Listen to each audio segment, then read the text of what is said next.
Play Sky News. From the Sky News Centre at 7. Now that you're up to date, we can go into a bit more detail. Things can change incredibly quickly. Taken by surprise. Have you ever known a moment like this in British politics before? Yes. Cheers. We'll start with breaking news. Let's get the latest on the ground. So, by the end, we'll hopefully all understand what's going on in the world just that little better.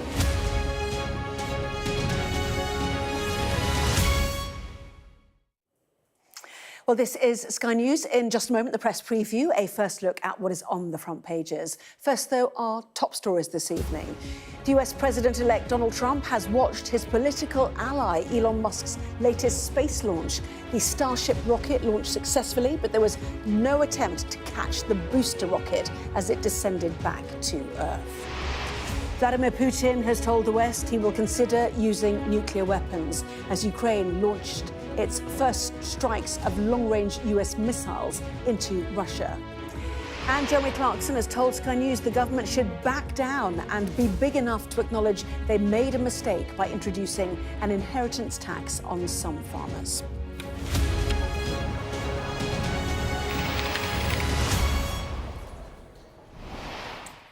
Hello there, you're watching the press preview, a first look at what is on the front pages. Time then to see what's making the headlines with the political commentator Benedict Spence and the journalist and broadcaster Jenny Kleeman. Welcome to both of you. So as ever, let's catch up with the front pages, starting with the Financial Times. It leads with Ukraine using American-made missiles for the first time at military targets inside Russia. The Daily Mail reports on President Putin appearing to threaten the use of nuclear weapons after Ukraine fired those rockets. The Times also leads with the Russian leader lowering the legal threshold for using atomic weapons. The Guardian says the US State Department is incredibly concerned about Russia's campaign of hybrid warfare against the West following the attack. Meantime, the Metro reports on TV star Jeremy Clarkson joining a huge protest, urging the government to reverse its stance on inheritance tax, warning it could be the end for family farming. The Telegraph adds that Sir Keir Starmer has claimed that the BBC supports him over the policy. Daily Express headlines Kemi Badenoch's strong opposition to Labour's tax proposal. The Eye says new data shows that winter fuel cuts will push an extra 100,000 pensioners into relative poverty over the next 5 years. While the Star reports on the Arctic blast that's brought snow to several parts of Britain. What's the ice cube song got to do with it? Anyway, a reminder, by scanning the QR code you'll see on screen during the programme, you can check out the front pages of those newspapers while you listen to our guests. So let's head to Benedict and Jenny. Welcome to both of you.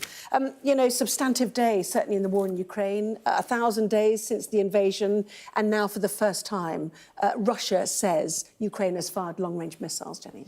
Yes, so when you hear long-range missiles, you might imagine that you know, Kiev is firing rockets that can hit Moscow, and that's not the case, but it has fired these US ATACMS missiles into the Bryansk region, which is 115 kilometres from the border, and these are American weapons that Joe Biden had dithered about allowing Ukraine to use, but it was quite widely briefed yesterday, or on Sunday night even, that these weapons were going to be allowed to be used. So Russia did have an opportunity to prepare itself, not very long, but an opportunity to prepare itself.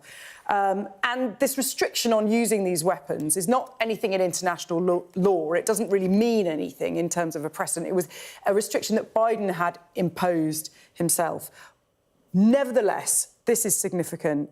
The reaction from it, from Russia, is significant in itself. In that, you know, as we knew, the Kremlin has come back saying, you know, this is a provocation, and they have changed this decree, another self-imposed decree from the Kremlin of what constitutes an attack that would allow for a nuclear response. That has come today, although not in response to this. I think the decree was on its way for a couple of months. People were expecting them to change it's not necessarily in response to this attack, but nonetheless, they have now said that, the Kremlin is prepared to deploy nuclear weapons, if Russia's sovereignty is attacked or territory is attacked, even if it is attacked using conventional weapons. So it seems like an escalation. Yeah, the Daily Mail's really gone for it, hasn't it? Putin clears the way for nuclear strikes. It's not the first time he's changed thresholds, I think, is it? But Moscow threatened nuclear retaliation last night after Ukraine fired US long-range rockets into Russia for the first time. Yeah. Is it as escalatory as that seems? It is in a way. It gives Russia a justification in some ways, it will see, to continue the war based on the fact that now Ukraine has weapons that it can use on Russian territory, and it will be able to turn around and say, not just to the US, but to the rest of the world, look, we can't actually guarantee our own security whilst Ukraine, which, let's remember, Russia likes to couch this in terms of it's a fascist regime, it's a dangerous regime. For as long as they have these weapons, this will be a threat to our national security, so we have a justification to go in. Once again, we've been provoked, X, Y, Z. The reality when it comes to changing the calculations on the use of nuclear weapons is President Putin can do what he likes. Actually, this is a bit of political posturing to say, oh, we're getting close, you got to be careful because I'm going to change the criteria. He can do this at any time if he wants to. All of this, of course, doing it very late in the day is about trying to give Ukraine a little bit more leverage once Donald Trump becomes president, because the likelihood he's going to try and force a deal onto the table. And actually, if Ukraine has these weapons, it has a little bit more leverage actually to turn around to Donald Trump and say, well, we don't have to accept terms that you're going to impose on us for the foreseeable future because we have these weapons and it can make a real difference. But that's more likely, I think, to create a stalemate between Russia and Ukraine rather than bring either side to the table. And it's too late for Ukraine to win back this territory. And that's not simply because they've not been given these weapons early enough, though that is the case. It's because the way that the war has gone in the last 2 years or so has meant that Ukraine no longer has the manpower, actually, to win back a lot of this territory. It can go into poorly defended parts of Russia, like Kursk, which was something that was pointed out to the Russian administration by Wagner, of all people, months before it happened. It can do that, but if we're being honest here, those soldiers will be expelled by the Russians over time through a war of attrition. Mariupol's not going back. Donetsk, Luhansk, this is effectively going to be Russia now. What this does... Even though Zelensky today said, it stands by its territorial claims and will not back down from its sovereignty. And I don't even think that as part of a ceasefire that would be required of Ukraine to recognise that. Maybe Crimea. What would probably happen is the United States would say to the Ukrainians, look, you can keep those territorial claims on this territory, but we're not. We're going to recognise this as Russia now, so you can do what you want, and we'll back you up to a point, but that's gone now, realistically. And that would allow Kiev, to a degree, to save some face, but that is the fear that that's what will be imposed on Ukraine. So allowing them to have these weapons in the meantime, it gives them just a little bit of breathing space to maybe just try and push Russia back a little bit, try and delay that progress, because, let's be honest, that's what we all expect is going to happen. Yeah, I mean, this is the deadline of Donald Trump, which is interesting when you factor in what we do about our own long-range missiles. Storm Shadow, Scalp, the French call it as well, and whether, if we allow their use and Trump comes in and pulls the American use, we then are on our own. Whether it means we actually will not give permission for the use of our own. I think if Trump comes in and pulls permission, then I think everybody... we could all pull permission. I think we all have to, because it's very depressing hearing your analysis of it and this idea that Mariupol will never return, that this is a done deal. One of the most powerful weapons that Russia has is time. You have to remember that Russia, invaded Ukraine 10 years ago and it bides its time and comes back. And, they are prepared to play a much longer game, perhaps a game that is even longer than Donald Trump's term in office. So, you do have to wonder, when will this all end, if not now? Before you speak, I just want to bring in The Guardian as well. Yes. You can factor whatever you're going to say into what I'm going to say, which is this hybrid warfare campaign. We've now got 2 communications cables which have been cut, it seems. I know Lithuania, Sweden are investigating, no doubt Finland, Germany too, because one cable was between them. Although they do say 200 cables break a year, for anchorage reasons, shipping reasons, but they will be investigated. And is it a coincidence? Russia's hybrid warfare campaign is not a new thing. It's been doing it for a very long time, and it's actually rather effective at these things. And just because it doesn't always make front-page news doesn't mean that we're not constantly being bombarded by this sort of thing. But just to slightly, go back to the prospect of a Trump administration and what that means for Ukraine. this is also going to be what Trump is going to do. It's not just about putting pressure on Ukraine to come to the table with Russia. In many ways, it's also about putting pressure on Europe and to try to affect the direction that Europe is going in. It's ironic. The first installment of the MAGA movement was very isolationist. It was all about America first and, focusing entirely on what happened on that continent. I think actually this second iteration of it is going to be a little bit more outward looking. It's going to look towards Europe effectively as a sort of an extension, as part of the West, as something that can and should be influenced in a world in which US influence is waning a lot because of Russia and China's expanding influence. And there's also a recognition in Washington, Europe doesn't have a defense policy of its own. It can't have a defense policy of its own. As much as we talk about, they need to pay, NATO needs to pay its way, the reality is a lot of that money doesn't go to European corporations, it goes to American corporations. That's partly why they don't actually spend their full amount, because they say, well, it's effectively a US subsidy. All of this is about pressuring Europe into a political direction, as well as forcing Ukraine to come to a peace accord. Yeah, fascinating. There is an argument that the West is losing the war of influence, but we'll have to debate that another time. Let's go on to the Metro, shall we? Closer to home, this protest movement now amongst farmers. Farmageddon there, with our farmers together, Jeremy Clarkson, and debate really about the figures being used to reveal how many farmers might be included in this. Nobody can agree on the figures. Some of the slogans today have been amazing. Starmer, farmer, harmer. And also one that I have to pronounce very carefully, stuck farmer. But yes, don't think too hard. Don't think too hard about it. Don't think it out loud. Yes, it's to do with the government saying it's only going to affect 500 farmer states a year, and then lots of farmers saying this is not the case. And again, this sense that people in Westminster do not understand farmers, do not understand what they're going through. Farmers feel that they have been failed by successive governments, but this is the first time in recent years that they've all come to Whitehall. And Labour won dozens of rural seats in the last election, promising to work with farmers. And that is the point, isn't it, as we look at the Daily Express? Will postbags be filled by worried constituents in those new Labour constituencies? And will that be the pressure that might allow a rethink here? Or is the government set on its budget? Well, I think there is so much public goodwill towards farmers. If you look at sort of lists of professions and their approval ratings, farmers are very much near the top. And seeing people today going out with their children, people who are land rich and cash poor, there is a question of, the government has boxed itself in by having made all these promises before the election. Why are they doing this now? Why is this their political choice? Including saying they wouldn't do inheritance tax on farms. Anyway, there you go. When I grow up, I wanted to be a farmer. More posters like that coming to a social media site, no doubt. Stay there, both of you. Lots more still to come. The Eye says new data reveals winter fuel payment cuts could push 100,000 pensioners into poverty. That and more after this break.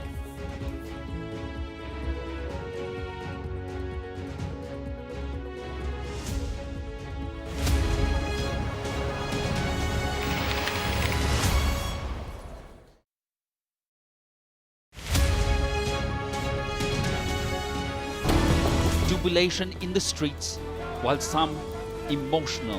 This is a political victory for Prime Minister Modi and his Hindu Nationalist Party. I'm Neville Lazarus and I'm Sky's reporter based in Delhi. Companies like these are helping India in its trajectory to be a serious player in space exploration. Sky News, get the full story first. Weeknights on Sky News. This is your chance. Tell people. Welcome to the Politics Hub. Our police force has apologised. If you want to find out about Grimsby, you come to the docks. I'm live in Jerusalem. Are you not concerned that that could lead to all-out war? Hello there, good evening. There are fears of an upsurge in violence. What's at stake here? You are watching the press preview, a first look at the front pages as they arrive.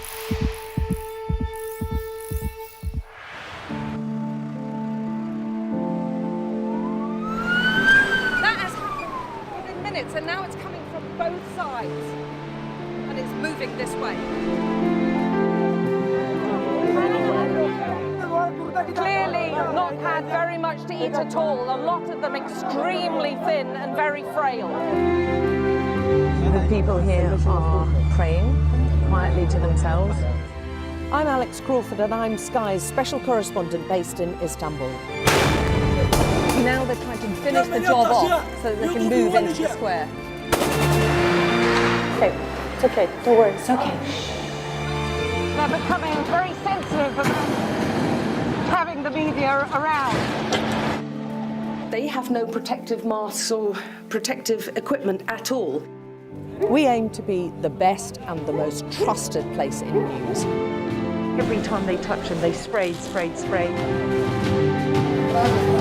This is the cocktail of drugs which the doctors at this hospital have been giving their coronavirus patients. Made for people who want clarity in an uncertain world. Perilously close to the vineyards. I can't imagine how much plastic is lying at the bottom of this huge lake.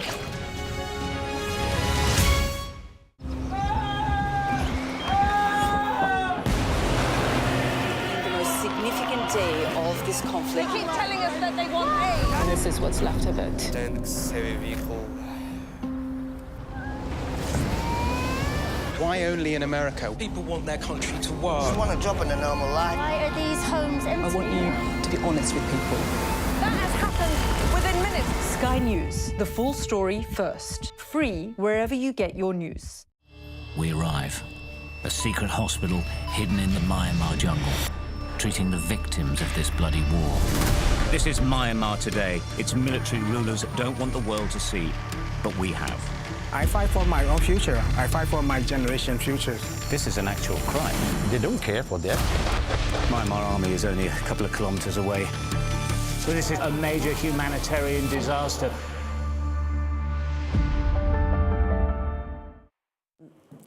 Welcome back. You are watching the press preview with me once again, the political commentator Benedict Spence and the journalist and broadcaster Jenny Kleeman. Welcome back to both of you. Let's go to the eye, shall we? Again, impact of the winter fuel cuts, decisions made by this government in a lot of what we're talking about tonight. Suggestion that 100,000 retirees will be put into relative poverty between now and 2030, Benedict. Yeah, I'll be honest, I had some sympathy for Rachel Reeves. I was trying to think. Unfortunate politicians. That's the first one. People who find themselves in unfortunate situations. That's the first thing that comes out. Rachel Reeves has been left with a very difficult situation. The economy is obviously not in a very great set of affairs. She had to make very difficult decisions.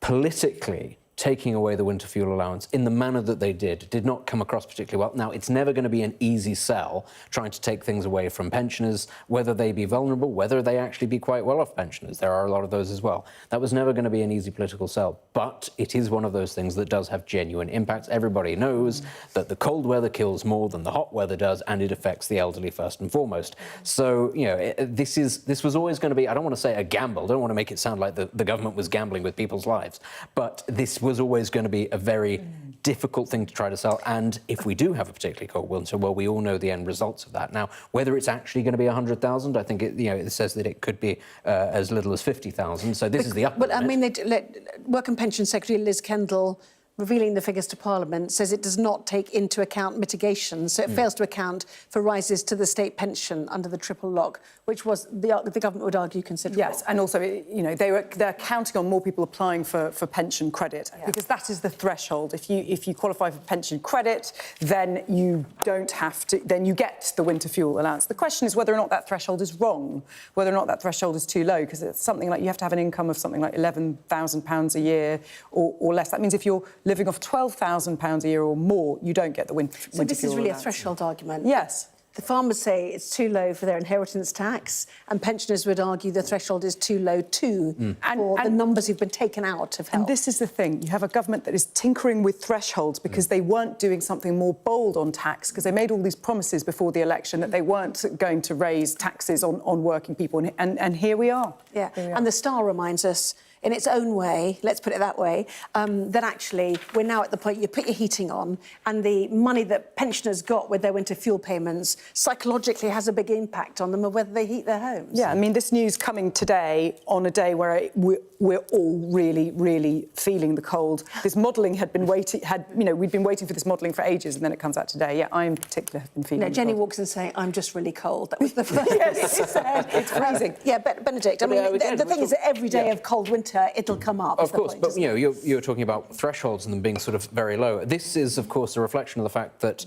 everything actually in this country is very low. When you think about pay standards, when you think about the suppression of wages, and when you think about what it is that people live on this country, it's not, it is being eaten away and has been eaten away by things like inflation and a lack of growth. And these are the end results of well over a decade of very poor political decisions finally coming home true. And global crises, don't forget as well. Of course, the UK economy is almost uniquely vulnerable in many ways amongst its own peers to the aftershocks of what happens around the world. But that's why I say I had a lot of sympathy for this person who was not, in fact, called Liz, although I do realise it might have been Liz Kendall that I was talking about. No, exactly. I do have a lot of sympathy for them having come in. That doesn't mean, though, that I look at what they're doing and think, oh, wonderful. I think I agree with Jenny. It's just tinkering around the edges. It's not going to help. OK, Benedict Spence, Jenny Kleeman, thank you as ever. More from you in the 11, of course. Let's check out that weather then. And Arctic air will lie over the country for the rest of the week, bringing wintry hazards of ice, frost and snow. But for many inland areas, it will be dry and cold. The night will be bitterly cold, with temperatures widely below freezing. In the colder north, values could fall as low as -10. Showers will continue around windward coasts, affecting Northern Ireland, Wales and the southwest, along with North Sea coasts where winds will freshen. For Wednesday, the weather will be fairly quiet, but cold again. Well, our press preview continues in Sky News at 11. Russia claims that Ukrainian armed forces have struck a target in the Bryansk region using long-range ballistic American missiles. We've got your Sunday mornings covered. From the front page and the sounds of the streets to the voices of the people who make the major calls and big-picture politics beyond Westminster. We'll put you at the heart of our story. A new start to Sunday. I'm ready. Are you? Join me, Trevor Phillips, Sunday mornings on Sky News. Play Sky News. From the Sky News Centre at 7. Now that you're up to date, we can go into a bit more detail. Things can change incredibly quickly. Taken by surprise. Have you ever known a moment like this in British politics before? Yes. Cheers. We'll start with breaking news. Let's get the latest on the ground. So, by the end, we'll hopefully all understand what's going on in the world just that little better.